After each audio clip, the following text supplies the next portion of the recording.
Olá, tudo bem por aí? Seja muito bem-vindo, muito bem-vinda ao RDTV. Hoje a gente recebe aqui nos nossos estúdios a doutora Carolina Arruda, que é médica intensivista e uma das coordenadoras da equipe ECMO do Hospital Santa Rosa. Nós vamos falar sobre o pulmão artificial. Você já ouviu essa expressão? É uma expressão popular. Doutora, a gente já começa com uma pergunta, né? Recentemente nós noticiamos a recuperação de um jovem engenheiro agrônomo através dessa técnica, né, do pulmão artificial. Explica pra gente sobre como que foi o caso deste paciente. Seja bem-vinda.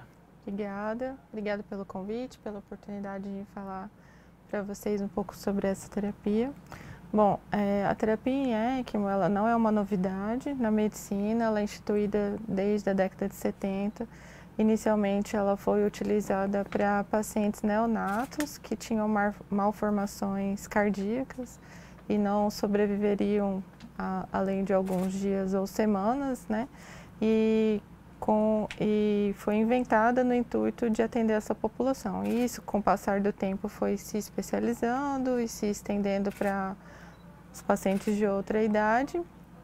E é uma terapia que tem duas modalidades. Então, ela tem um suporte pulmonar e um suporte cardiovascular. Especificamente no caso em questão, a gente fez o suporte pulmonar, porque era um paciente acometido por Covid, né, um paciente jovem, foi acometido por Covid, internado, e a gente foi indicado essa terapia pelo insucesso da terapia que a gente estava propondo com ventilação mecânica. E como que funciona a técnica na prática? É introduzido uma cânula lá no pulmão? Como que é, doutora? Para ter uma visualização talvez um pouco mais próxima da população, é quase, não chega próximo, mas é como comparar uma diálise. Então, o sangue sai do corpo através de uma cânula, passa numa máquina, numa membrana oxigenadora e retorna para o corpo oxigenado, né? Então, ele faz esse papel de oxigenação. Oferta oxigênio, retira gás carbônico, que é exatamente aquilo que o nosso pulmão faz. E, enquanto isso, o pulmão, a gente faz um repouso e uma recuperação para que diminua todo o processo inflamatório e a doença se abrande, né? E possa retomar a sua função novamente. No caso deste paciente, né, quanto tempo ele foi submetido ao ECMO? Nós tivemos o privilégio de oferecer essa tecnologia que não é muito difundida, não está disponível em todos os hospitais.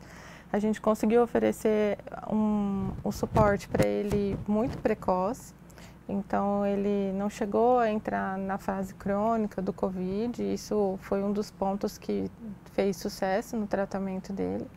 E ele ficou durante 6 dias dependendo da ECMO. E depois de 6 dias de tratamento a gente conseguiu reverter. Doutora, por que o caso deste paciente foi recebido com tanto entusiasmo? E o que pode ter sido um diferencial no tratamento dele? Eu vejo que esse paciente, além de ser jovem, foi uma terapia indicada no momento correto, e um time composto por pessoas qualificadas, né? Então, dentro da terapia intensiva, das UTIs, é uma modalidade de tratamento muito complexa que envolve um cuidado multiprofissional. Não é simplesmente colocar a máquina lá e esperar que ela oxigene e faça o paciente melhorar. Então, houve todo o engajamento da equipe do hospital em capacitação e formação de pessoas para que o time como um todo tivesse a possibilidade de trazer sucesso nesse tratamento. Todo paciente pode ser submetido ao ECMO, ao pulmão Não. artificial? Qual que é a situação clínica ideal, né, para que um paciente esteja apto a essa técnica? Felizmente, a minoria dos pacientes terão essa indicação, porque para indicar precisa que ele já tenha falhado o tratamento, né? Então a gente tem que ter tentado todas as alternativas de tratamento com ventilação mecânica, com oferta de oxigênio, com pronação, que é quando a gente vira o paciente de barriga para baixo. Isso é uma manobra já bem comum, né, que todos já devem conhecer. Passando por todo esse processo, a gente precisa manter um tratamento que não faça mais agressões ao pulmão. Então, é nesse momento que a ECMO estaria indicada. Porém, pacientes que já tenham doenças graves, que já tenham sequelas neurológicas, por exemplo, ou algumas contraindicações à anticoagulação, que o paciente, o sangue sai, circula fora do corpo dentro de uma máquina, esse paciente precisa estar anticoagulado para que não ocorra trombos e coagulação do sistema. Então, tem várias contraindicações, né? E principalmente aquele pulmão que já está numa fase cicatricial ou numa fase mais crônica, também já não tem mais indicação. Então, a gente sabe hoje que para o COVID, acima de 7 dias de ventilação mecânica, as chances de sucesso do tratamento reduz muito. E acima de 14 dias já não é mais indicado, né? O que a gente tem visto é que às vezes em algum momento tem pensado na possibilidade em colocar ECMO já na fase tardia. Mas quanto mais precoce, maior a chance de sucesso do tratamento. Nós vimos que a ECMO foi utilizada em um paciente grave de COVID-19, né? Mas existem outras doenças que podem sugerir o uso dessa técnica? Existem. A outra modalidade, por exemplo, que é o suporte cardiovascular, pode ser usada para pacientes que tenham falência aguda do coração, né? Então, há um infarto agudo, que o coração não consegue contrair, uma miocardite, ou mesmo em situações de pós-operatório. Em algum pouco tempo atrás, no H1N1, nós utilizamos ECMO também foi uma doença pulmonar, mas outro tipo de doença, né, que causa falência respiratória. Mas como não teve tantos casos, né, não teve uma expressão, mas como eu já disse, já é uma terapia desde a década de 70. Né? Não é só para COVID, não foi feita para o COVID também. A professora já mencionou aí que é um procedimento muito complexo, né? Sim. Tanto que vocês têm uma equipe de ECMO, né? Exato. Quem são esses profissionais e especialistas por trás de um pulmão artificial? Médicos intensivistas, fisioterapeuta intensivista, cirurgião cardiovascular, pneumologista. Então, é um time unido, enfermagem, né? Todos dentro de um processo, inseridos em treinamentos e certificação para isso. O Hospital Santa Rosa, a senhora me corrija se eu estiver errado, parece que é o único hospital de Mato Grosso que tem essa certificação, é isso? Isso, nós somos um centro reconhecido pela ELSO, que é uma entidade, né, uma sociedade mundial, que qualifica e certifica os centros que são capacitados a instalar ECMO. Então, nós recebemos todo o treinamento através da ELSO e o hospital também passou por uma avaliação para saber se preenche os requisitos necessários de tecnologia, de suporte, né, para a gente poder ser. E quem quiser entrar no site da ELSO, está lá o certificado e a comprovação do Hospital Santa Rosa. Quem está nos assistindo, né, e às vezes esteja aí acompanhando à distância um paciente que está em um estado grave, né? Como que ele pode se informar e buscar um tratamento com a ECMO, de repente, para o seu paciente, para a pessoa, seu familiar que está enfermo, né? O ideal seria que o time fizesse a avaliação desse paciente. A gente ainda não tem uma estrutura para estender o cuidado em outro serviço, por conta de disponibilidade de pessoas mesmo, e porque esse paciente ele precisa de uma equipe 24 horas ao lado, né? Ele tem que ter uma pessoa 24 horas que esteja capacitado para tal.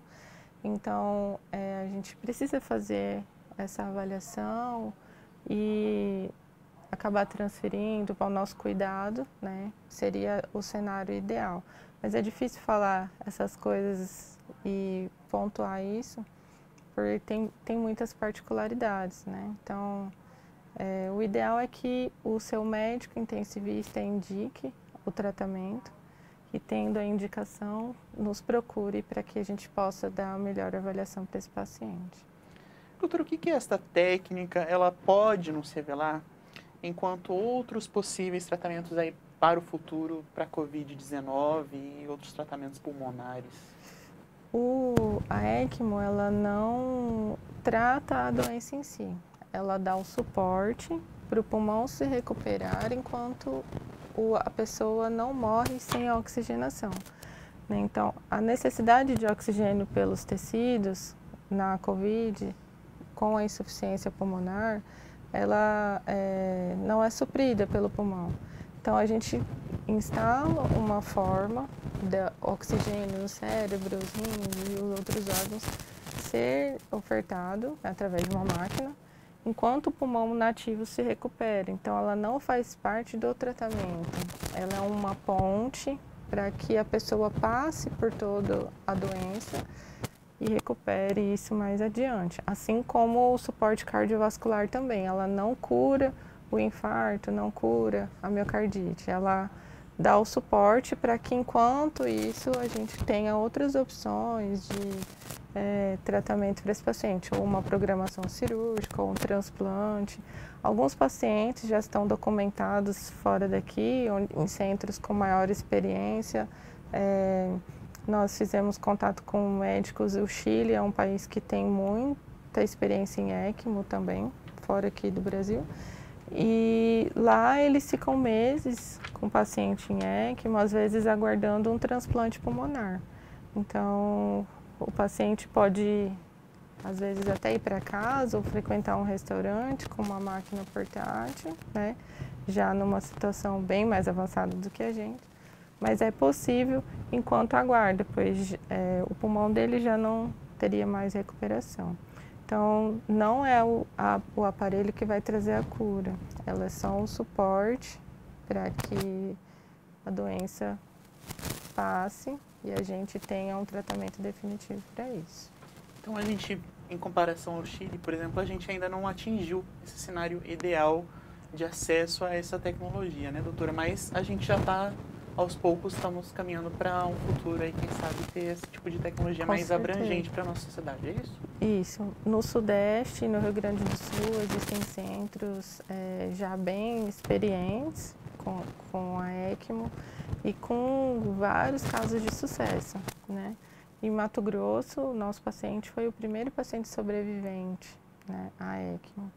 Então, já tinha se tentado em outros pacientes, mas não tivemos sucesso.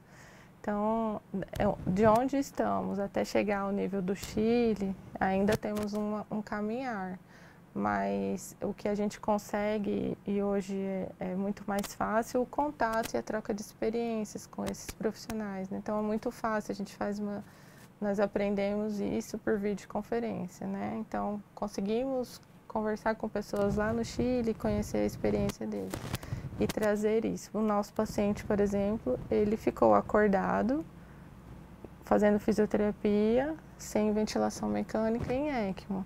Então, apesar de ser pouca experiência, a gente consegue dar passos, né, nesse tratamento já com bastante expertise. Então, ele sendo o primeiro aí sobrevivente, né, a essa terapia, com certeza significa, por isso a gente recebe com tanto entusiasmo, né, essa notícia, né, por isso que a gente uma noticia. esperança, e merece, né? Eu acho que ele foi um guerreiro, muito jovem, a família também confiou no nosso trabalho e a gente fez de tudo para que ele pudesse sair o mais rápido possível. E hoje ele já está andando aí, dando entrevistas e falando sobre a experiência dele. Doutora, a gente já está se encaminhando aqui para o final da nossa entrevista, mas eu quero muito agradecer sua presença aqui. Obrigada. Dizer que, enquanto cidadão, me sinto muito feliz que os profissionais que estão aí na linha de frente estejam tão capacitados e fortes, né? Depois de 1 ano e meio aí de pandemia, vocês ainda na luta aí pela vida. Muito obrigado e um espaço para suas considerações. O agradecimento é todo meu, a oportunidade de vir aqui.